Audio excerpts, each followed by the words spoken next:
Hello and welcome to Death Cafe. I am so glad that you are here this evening.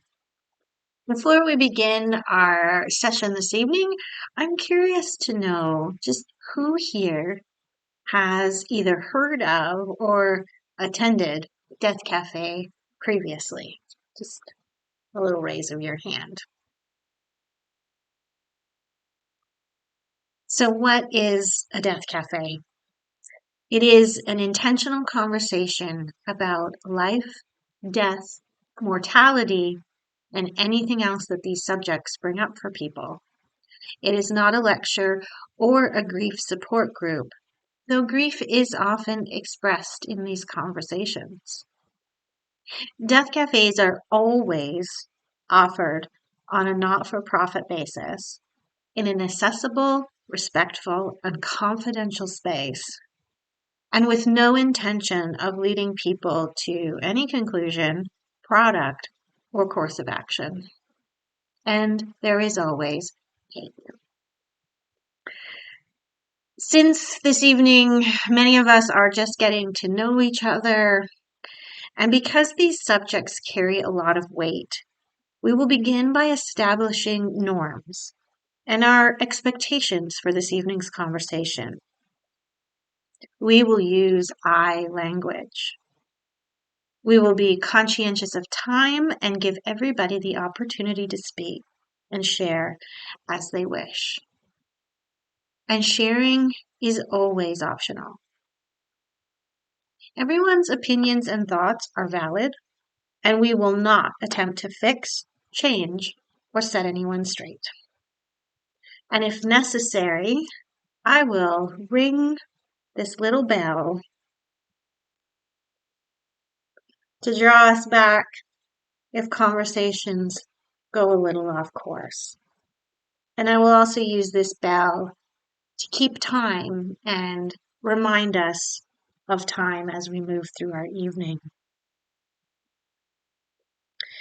The way the Death Cafe will work this evening is we will begin with introductions, and because we are a large group this evening, I will then invite us to break into smaller groups for conversations. And then I will use the bell to bring us back at the end for some closing remarks.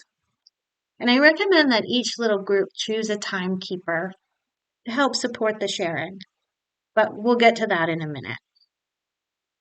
So first, introductions. We'll go around our circle and we will share our name, where we are from, what else we might want this group to know about us, and why you came to Death Cafe this evening. What brought you here? If you're not quite ready to answer that question, that's okay. You can skip over it. Just give us your name. That would be more than enough introduction. My name is Ellis. I'm a student minister here at Summerland United Church. I'm in my third year of the Master's of Divinity program at Atlantic School of Theology.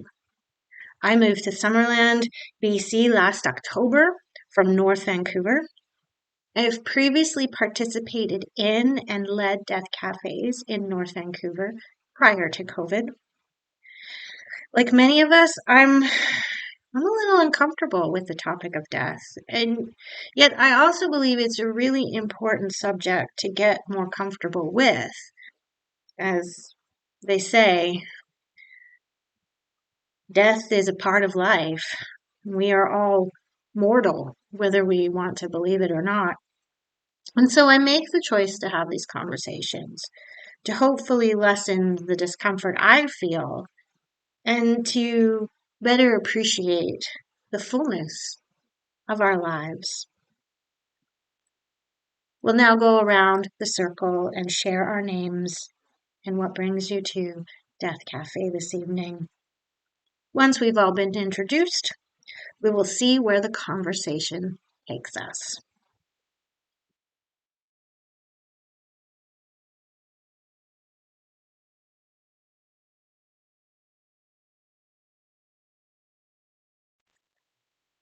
Hey, Andy.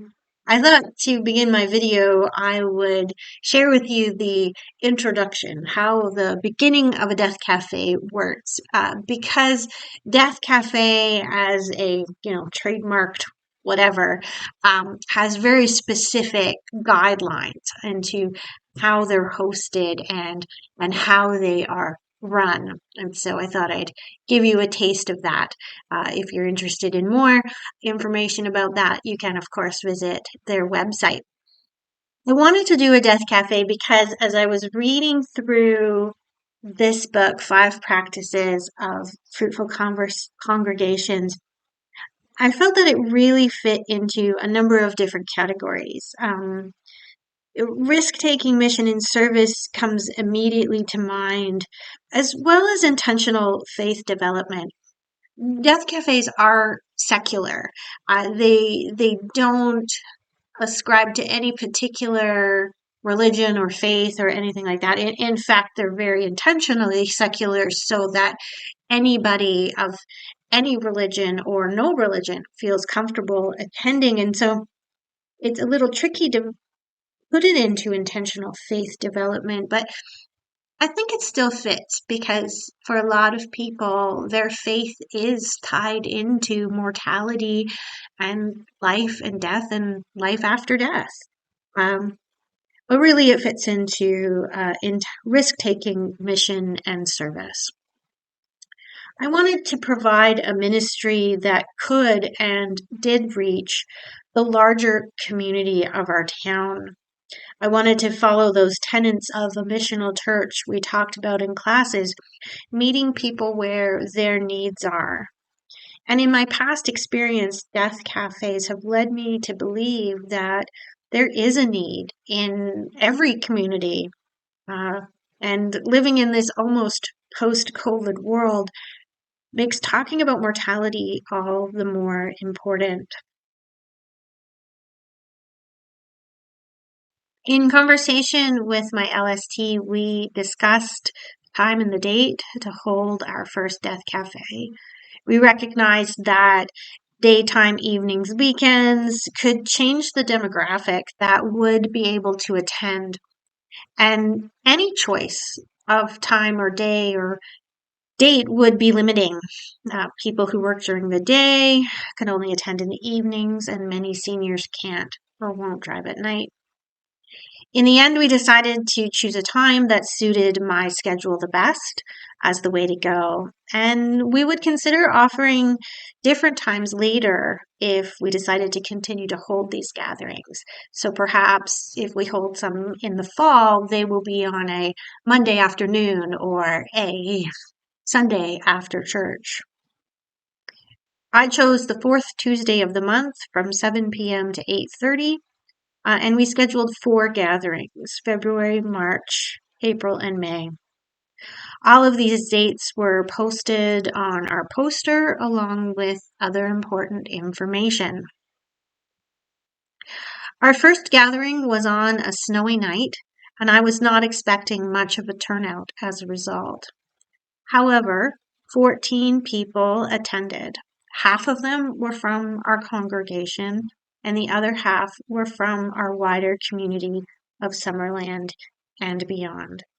People were reached through Facebook posts, through posters in town, and through the weekly email that we sent out to the Summerland United Church congregation. As to the next steps, we have 3 more Death Cafe events planned for the spring of this year, March, April, and May. I'm not sure yet if I will set some summer dates or some dates in the fall. In a perfect world, I would love to see someone from within the group take on being the champion of death cafes and have them continue to run in Summerland without me necessarily needing to be the facilitator. Perhaps a co-facilitator with somebody else doing some of the work as well. I would love to see Death Cafe live on in Summerland into the future. Thank you so much for taking the time to watch this video, and thank you for assigning a video instead of a paper. This is always so much more fun to do than a research paper, and I hope that it is more enjoyable for you to watch our videos instead of having to read our papers. Thank you so much for a fantastic class this year. I'm looking forward to next year, and I'll let you know how the next Death Cafes go. Thanks. Bye.